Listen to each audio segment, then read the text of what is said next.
বেদের মেয়ে জ্যোৎস্নায় আমায় কথা দিয়েছে, আসি আসি বলে জ্যোৎস্না। অভিনয়, শিল্পী সমিতি, নিরাপদ সড়ক চাই আন্দোলন নিয়ে ব্যস্ত সময় পার করছিলেন তিনি। হঠাৎই ছন্দপতন, জটিল রোগে আক্রান্ত হন পর্দা কাঁপানো চিত্রনায়ক ইলিয়াস কাঞ্চন।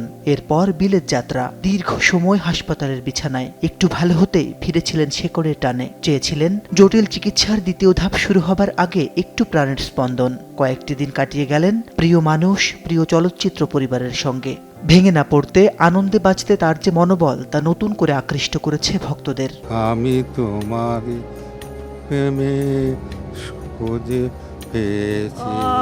সেই উৎসব মুখর সংক্ষিপ্ত সফর শেষে আবারও লন্ডনে পাড়ি জমিয়েছেন 21 পদকপ্রাপ্ত এই অভিনেতা। বুধবার সকাল 10টায় তিনি ঢাকা ত্যাগ করেছেন। টানা 15 মাস লন্ডনে চিকিৎসা নেওয়ার পর গত 3 আগস্ট দেশে ফিরেছিলেন ইলিয়াস কাঞ্চন। ঢাকায় অবস্থানের সময় তার শারীরিক অবস্থা আগের তুলনায় ভালো ছিল বলে জানিয়েছেন তার ছেলে মিরাজুল মঈন জয়। তার ভাষ্য, বাবাকে আর কেমোথেরাপি নিতে হবে না। চিকিৎসার পরবর্তী ধাপে তাকে ইমিউনোথেরাপি দেওয়া হবে। চিকিৎসকেরা তার সুস্থতার বিষয়ে আশাবাদী বলেও জানান তিনি। পাশাপাশি বাবার জন্য সবার কাছে দোয়া চেয়েছেন ছেলে।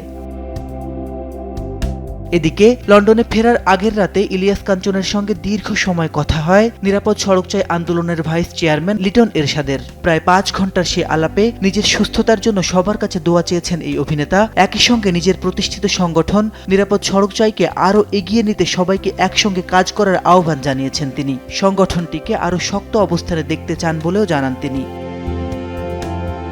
2025 সালের এপ্রিল থেকে ব্রেন টিউমারের চিকিৎসায় যুক্তরাজ্যে অবস্থান করছেন ইলিয়াস কাঞ্চন। ওই বছরের আগস্টেই লন্ডনের একটি হাসপাতালে তার মস্তিষ্কে অস্ত্রোপচার হয়। চিকিৎসকেরা টিউমারের একটি বড় অংশ অপসারণ করতে সক্ষম হলেও ঝুঁকির কারণে পুরোপুরি তা অপসারণ করা সম্ভব হয়নি। পরে তার ব্রেন ক্যান্সার শনাক্ত হওয়ার কথা জানানো হয়। এরপর শুরু হয় দীর্ঘমেয়াদী চিকিৎসা। এবার লন্ডনে ফিরে মাউন্ট ভার্নন হাসপাতালে আবারও চিকিৎসা নেবেন ইলিয়াস কাঞ্চন। সেখানে প্রয়োজনীয় পরীক্ষা নিরীক্ষার পাশাপাশি পরবর্তী চিকিৎসা কার্যক্রমও চলবে তার।